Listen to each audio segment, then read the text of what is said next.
오늘 아침에 우리에게 주시는 하나님의 은혜의 말씀은 마가복음 11장 27절에서 33절까지의 말씀입니다. 다 같이 합독하도록 하겠습니다.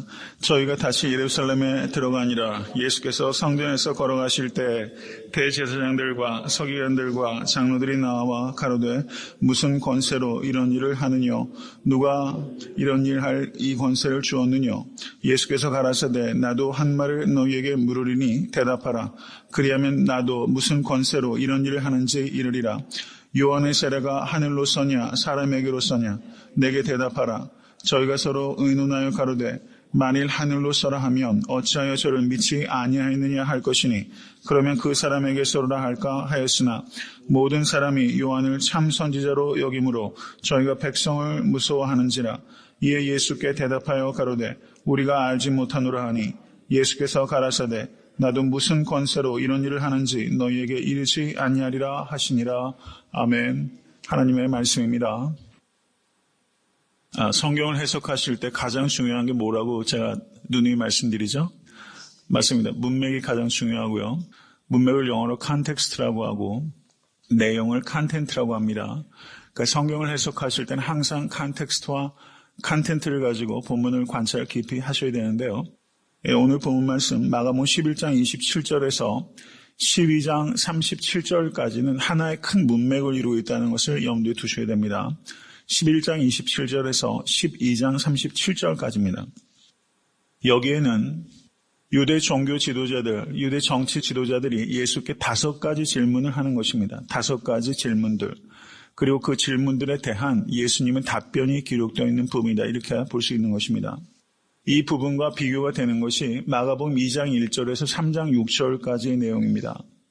거기는 제가 지난주 설교 말씀도 거기에 해당되는 본문 설교 말씀 드렸어요. 5가지 controversy stories, 논쟁 이야기들을 기록하고 있다. 이렇게 말씀드렸습니다. 첫 번째 논쟁은 죄를 사하시는 권세에 대한 논쟁입니다. 소자야 내 죄 사함을 받았느니라. 저가 뉘기에 라고 말하면서 참남하도다. 이런 논쟁이 벌어지지 않습니까? 두 번째는 예수님께서 세리 마태의 집에서 죄인들과 세리들과 같이 식사하실 때 어찌하여 저들과 같이 식사하는가? 그러니까 죄인들과 세리와 같이 식사하시는 문제이 두 번째 논쟁을 일으켰습니다. 세 번째는 금식에 관한 논쟁입니다. 바리새인의 제자와 요한의 제자들은 금식하는데 어찌하여 예수의 제자들은 금식하지 아니하는가? 네 번째는 안식일에 해서는 안 되는 일에 대한 논쟁입니다. 그래서 예수님의 제자들이 안식일에 이삭을 잘라 먹은 일에 대하여 어찌하여 그런 일을 하는가 하는 것에 대한 그 논쟁입니다. 다섯 번째는 지난주 설교한 본문이죠. 마가복음 3장 1절에서 6절의 말씀. 예수님께서 안식일에 병든 자를 고치신 일들에 대하여 그 일에 대하여 그 유대 종교 지도자들이 예수를 죽이기로 의논했다라는 것이 그 5가지 논쟁의 결론이었습니다. 오늘 본문 11장 27절 이후로 있는 12장 37절까지의 내용은 5가지 질문들 그리고 예수님의 대답이 기록되어 있는데요. 먼저 첫 번째 질문이 11장 28절입니다. 한번 보시죠. 11장 28절 다 같이 읽겠습니다. 가로되 무슨 권세로 이런 일을 하느뇨? 누가 이런 일할 이 권세를 주었느뇨? 이 첫 번째 질문이에요. 권세의 출처에 대한 질문입니다. 두 번째 질문은 12장 14절입니다. 다 같이 읽습니다. 와서 가로되 선생님이여 우리가 아노니 당신은 참되시고 아무라도 거리는 일이 없으시니 이는 사람을 외모로 보지 않고 오직 참으로서 하나님의 도를 가르치심이니이다. 가이사에게 세를 바치신 것이 가하니까 불가하니까. 이것이 두 번째 질문입니다. 세 번째 질문은 12장 23절 말씀 다 같이 읽겠습니다. 7사람이 다 그를 아내로 취하였으니 부활을 당하여 저희가 살아날 때 그 중에 네 아내가 되리이까. 부활에 대한 질문입니다. 네 번째는 12장 28절.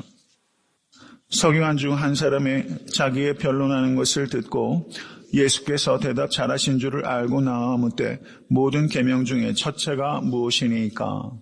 5가지 질문 중에서 이 네 번째 질문만 악의적인 질문이 아니라 이것은 긍정적인 질문입니다. 첫 번째 계명에 대한 질문입니다. 5번째 질문은 35절, 12장 35절 다 같이 읽습니다. 예수께서 성전에서 가르치실새 대답하여 가라사대 어찌하여 서기관들이 그리스도를 다윗의 자손이라 하느뇨. 다윗의 자손에 대한 질문, 이렇게 5가지 질문이 이어지고 있는 겁니다. 그러니까 어때요? 오늘 본문을 해석할 때 이 큰 틀에서 본문을 봐야 본문이 제대로 읽히겠죠. 그렇지 않습니까? 그래서 항상 문맥을 통해서 성경 읽는 것들을 우리가 좀 훈련할 필요가 매우 중요하다. 예, 그 말씀 다시 한번 드립니다. 27절의 말씀 보시죠. 11장 27절. 저희가 다시 예루살렘에 들어가니라. 예수께서 성전에서 걸어 다니실 때 다시 예루살렘에 들어가셨다라고 말하고 있습니다. 그럼 예수님께서 언제 예루살렘에 들어가셨어요? 11장 11절을 보시면 예수님께서 예루살렘의 종료 주일에 입성하셨어요. 그게 첫 번째. 두 번째는 11장 15절에 예수님께서 다시 이튿날 15절에 예루살렘에 들어가시게 됩니다. 그래서 성전을 청결케 하신 사건이 11장 15절 이하로 벌어지게 되는 것이죠. 그리고 오늘 본문의 말씀은 예루살렘에 세 번째 입성하신 날에 이루어지는 일들입니다. 그런데 여기에서 저는 저희가 다시 예루살렘에 들어가니라 예수께서 성전에 거니실 때 이 부분을 좀 주의 깊게 묵상하게 됩니다. 왜냐하면 예수님께서 바로 하루 전에 예루살렘에 들어가셔서 예루살렘 성전 이방인의 뜰에서 거기를 어떻게 하셨습니까? 청결케 하시면서 예수님께서 모든 매매하는 자들을 내어 쫓으시고 환전하는 자들의 상과 비둘기 파는 자들의 의자를 둘러 엎으셨습니다. 그러면 예루살렘에 다시 들어가시고 싶으시겠어요? 안 싶으시겠어요? 보통 사람들 같으면요, 아주 정내미가 떨어졌을 거예요. 예루살렘에 더 안 들어가고 성전에 다시는 안 들어갈 거예요. 그런데 예수님은 어떻습니까? 그곳에 다시 들어가셔서 또 가르치세요.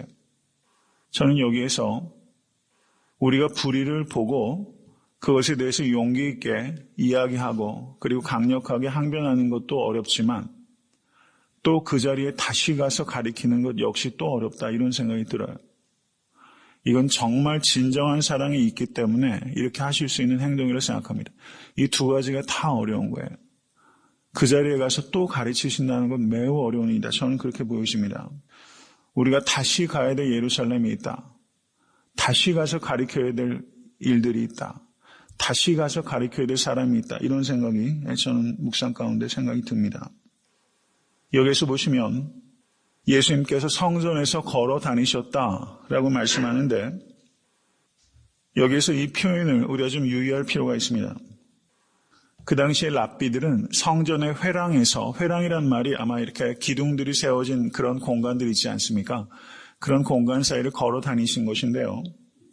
여러분 스토아 학파라는 철학파가 있지 않습니까? 그 스토아 학파라고 했을 때 그 스토아란 뜻이 회랑이란 뜻이 있어요. 회랑.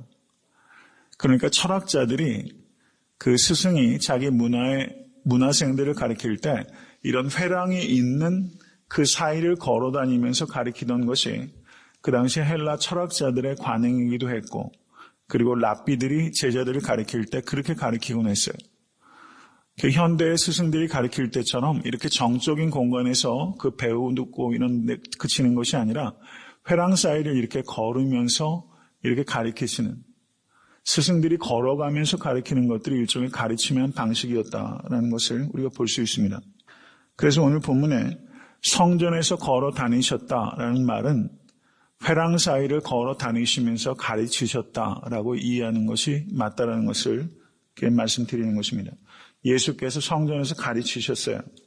그때 누가 옵니까? 대제사장들과 서기관들과 장로들이 왔다라고 기록하고 있습니다. 첫 번째 질문을 던진 사람이 대제사장들과 서기관들과 장로들입니다. 그런데 마가복음 8장 34절을 보시면 인자가 많은 고난을 받고 장로들과 대제사장들과 서기관들에게 버림받아 죽임을 당하고 사흘 만에 살아나야 할 것을 비로소 저희에게 가르치시되 라고 얘기했을 때 예수님의 첫 번째 순환 예고에 등장하는 세 부류의 사람들이 있어요. 누굽니까? 대제사장들과 서기관들과 장로예요. 바로 이렇게 세 부류의 사람들이 예루살렘의 산헤드린 공회를 구성하는 가장 대표적인 멤버들입니다. 이 사람들이 예수를 죽이기로 결혼하고 그 일을 실행하게 되는 것입니다. 그리하여 28절에 이들이 이런 질문을 합니다. 무슨 권세로 이런 일을 하느냐? 누가 이런 일할 이 권세를 주었느냐? 그러면 여기에서 이들이 말하는 이런 일들은 어떤 것을 말하겠습니까? 예수님께서 예루살렘 성전을 청결케 하신 일과 그리고 성전에서 가르치신 일, 이 두 가지를 말하는 것입니다. 이 사람들은 예루살렘 성전과 밀접하게 결탁된 사람들이었습니다. 예루살렘 성전에 성전세와 그리고 재물 등을 바침으로 인해서 경제적인 이익을 얻고 있었고, 또 하나는 그럼으로 인해서 자기들의 종교적인 권위를 세우고 있던 사람입니다. 그런데 예수님께서 성전을 청결케 하신 사건은 이 사람들이 가지고 있는 권위에 결정적인 타격을 가한 일이고, 여러분, 예수님께서는 랍비 교육을 받으셨습니까? 안 받으셨습니까? 안 받으신 분이에요. 그 예수님을 말하자면 예수님은 교육을 받지 않은 제도권에 있지 않은 순회 설교자라고 말할 수 있어요. 여러분, 이런 분이 한번 생각해 보십시오. 여러분들은 랍비 교육을 수년 동안 받았는데 그런 교육을 일체 받지 않은 사람이 가르치는데 더 많은 사람들이 몰려간다. 여러분, 그러면 여러분들 마음이 어떠시겠어요? 이건 결코 받아들이기 쉽지 않다는 겁니다. 제도권 아래 있지 않아요. 여러분, 이게 간단한 문제가 아니죠. 여러분, 제도권 안에 있지 않으면요, 그거 받아들이지 못합니다. 자기 밥그릇 챙기기 하느냐고 얼마나 바쁩니까? 한의사들도, 양의하고 한의들도, 한국에서 약국 같은 데서도 한의약 같은 거 제조하는 거 가지고 치열하게 싸우고, 구당이라는 분이죠. 그분 같은 경우도 한의사들이 어떻게든 못 잡아서 안달이고, 여러분, 제도권에 있는 사람들이 제도권 밖에 있는 사람 받아들이는 건 거의 불가능한 일입니다. 신학교육을 받지 않은 사람이 설교를 하는데 능력이 나타나고 하나님께서 그를 통해서 말씀하신다. 가령 이렇게 한번 생각을 해보시면 목회자들이 받아들이기가 굉장히 어렵죠. 아마 이단 시비가 금방 걸리게 될 거예요. 현대에서도 이런 일들이 항상 벌어지게 되는 것이죠. 우리가 전통이 중요하고 그리고 과정이 중요한 것 맞습니다. 그런데 그게 최우선적이진 않다는 것을 우리가 생각할 필요가 있어요. 여기서 이 대제사장들과 서기관들과 바리새인들 그리고 이 사내들인 공회인의 문제는 뭐냐면 기득권을 내려놓지 못하는 문제가 있는 것입니다. 진리 앞에서 기득권을 내려놔야 되는데 기득권을 내려놓지 못하는 것이 이 사람들의 문제예요. 전통, 존중돼야 됩니다. 그런데 전통이 잘못하면 권력이 될 수가 있어요. 항상 이 위험이 있다는 것을 우리가 기억해야 됩니다. 전통을 함부로 무시하는 것도 큰 잘못이지만 전통 자체가 말씀보다 위로 가게 되면 그것은 권력의 모습을 갖게 되고 그게 로마 캐톨릭의 문제 아니었습니까?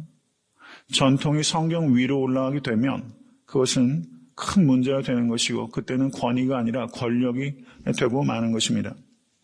교회의 위기는 한마디로 말하면 교회 지도자들의 위기라고 말할 수 있습니다. 이것에 대해서는 이건 확고한 거예요. 교회가 위기에 있는 것은 목회자의 위기라고 분명히 말할 수 있습니다. 교회 지도자들이 교만해지면 교회가 항상 타락했다는 것을 우리는 기억해야 될 것입니다. 그래서 성도님들께서는 특별히 목회자들을 위해서 항상 기도해 주셔야 돼요. 사도 바울도 얼마나 기도를 요청하는지 몰라요. 기도해 달라고 말하잖아요. 사도 바울을 위해서도 기도가 없으면 사역을 감당 못해요. 여러분, 목회자를 위해서 기도해 주실 수 있게 될 간절히 바랍니다. 목회자에게 주실 수 있는 최고의 사랑은 목회자를 위해서 기도해 주시는 거예요. 이것을 항상 기억하십시오. 교회의 가장 큰 문제는 무엇인가? 그것은 영적이지 못한 영적 지도자입니다. 이게 항상 제일 큰 문제예요.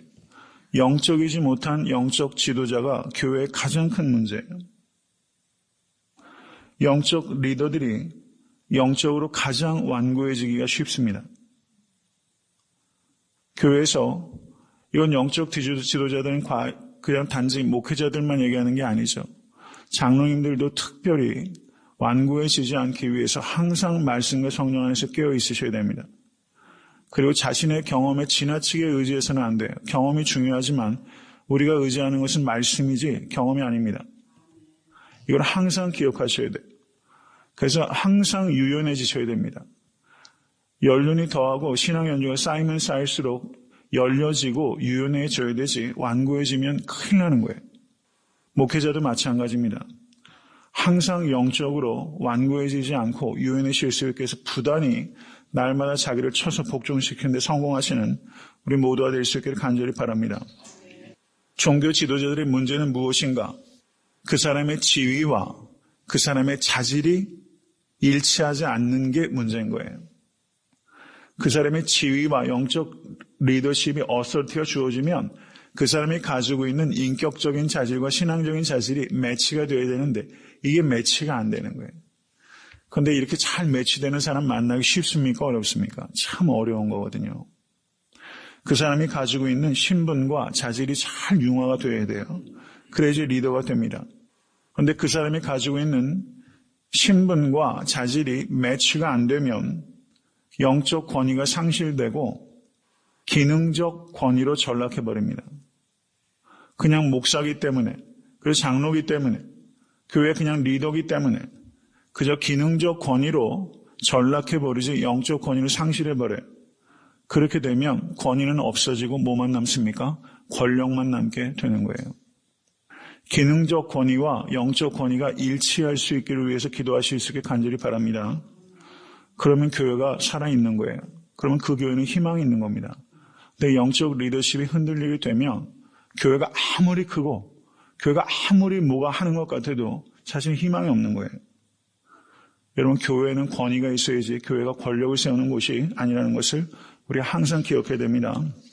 여기에서 예수님께서 이들이 질문했을 때 무슨 권세로 이런 일을 하느냐? 누가 이런 일할 이 권세를 주었느냐?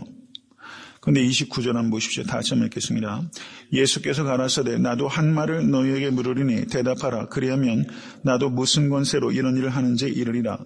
예수님께서 대답하셨습니까? 안 하셨습니까? 대답하지 않으셨어요.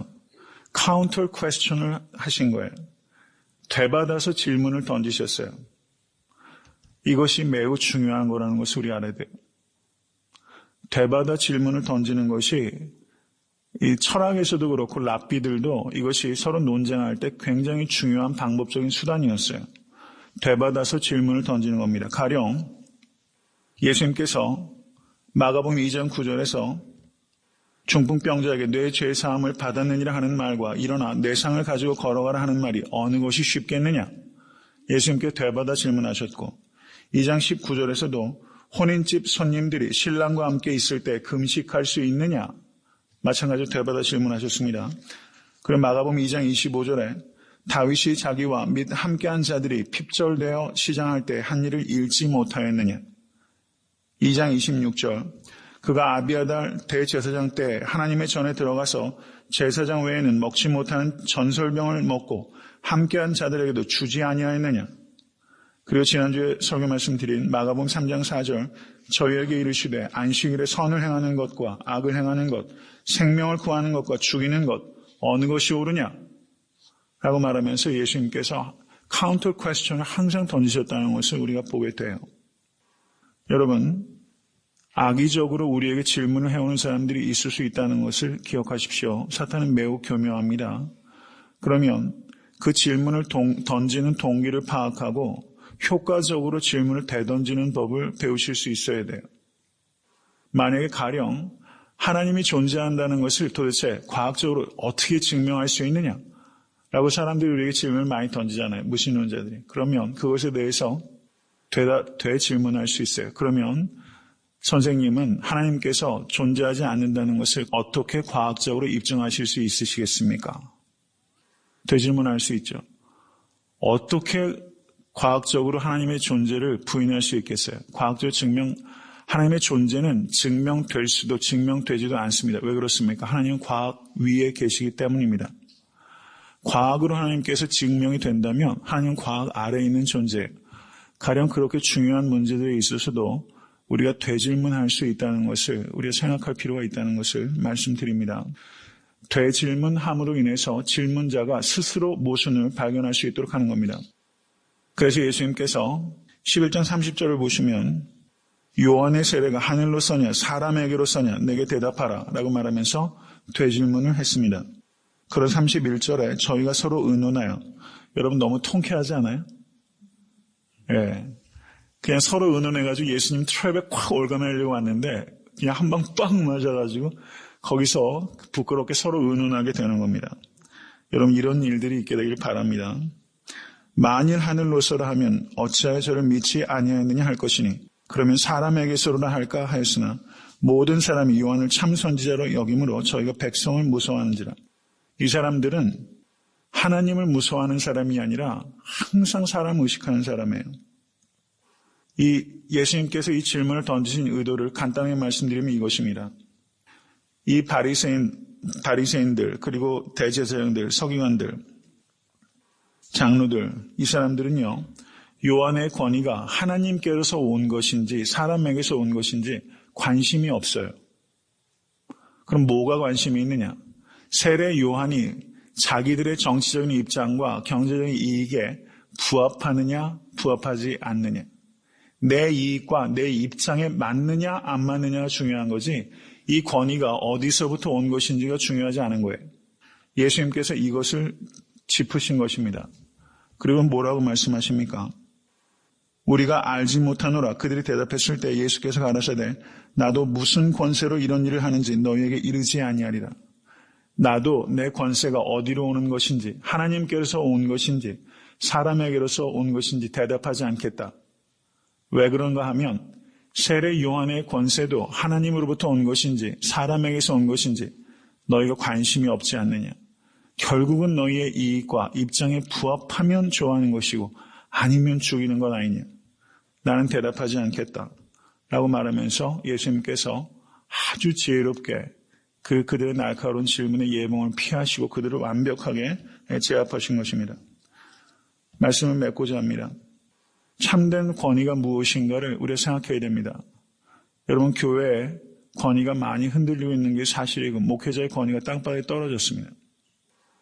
여러분 지적 권위, 종교적 권위, 도덕적 권위, 여러분 심지어 대통령도 탄핵받는 시대예요. 정치적 권위 이런 거 다 없어요. 교육부 장관의 논문 표절 가지고 낭만하는 사람들이 수두룩합니다. 여러분 그 교권 땅에 떨어진 지 너무 오래됐습니다. 이 세상의 권위를 찾아보기가 어려워요. 탈권위주의 시대가 되면서 권위 자체가 붕괴돼 버렸어요. 그럼 교회 안에서 우리가 권위를 세워야 됩니다. 그럼 그 권위는 어떻게 세워집니까? 예수님께서는 권력을 지향하신 적이 한 번도 없어요. 예수님께서는 항상 십자가를 지향하셨습니다. 교회의 참된 권위는 십자가를 질 때 세워지게 되는 것입니다. 목회자의 권위도 내가 목회자니까 인정해달라고 얘기한다고 권위가 세워진 시대는 지났어요. 되지 않아요. 목회자의 권위도 십자가를 감당할 때 세워지는 것이고 애타한테 섬기는 교회도 여러분 교회가 크면 인정받나요? 교회도 십자가를 질 때 교회가 그 권위를 인정받게 되는 것입니다. 참된 권위는 항상 십자가로부터 나온다는 것을 염두에 두시고 여러분 우리가 권력자가 아니라 권위자가 될 수 있게 되기 위해서 여러분 살아가십시오. 지배하려고 하면 권력자가 되는 것이고 섬기려고 하면 권위자가 될 것입니다. 애타한테 섬기는 교회는 권위 있는 교회가 될 수 있어야 될 것입니다. 여러분 그런 인정은 받아야 돼요. 정말 교회다운 교회라는 인정은 받아야 됩니다. 그러면 어떻게 인정받느냐? 참된 섬김을 통해서만 인정받게 되는 거예요. 참된 섬김을 통해서만. 여러분 권위 있는 성도 되실 수 있게 되기를 주님의 이름으로 간절히 축원합니다.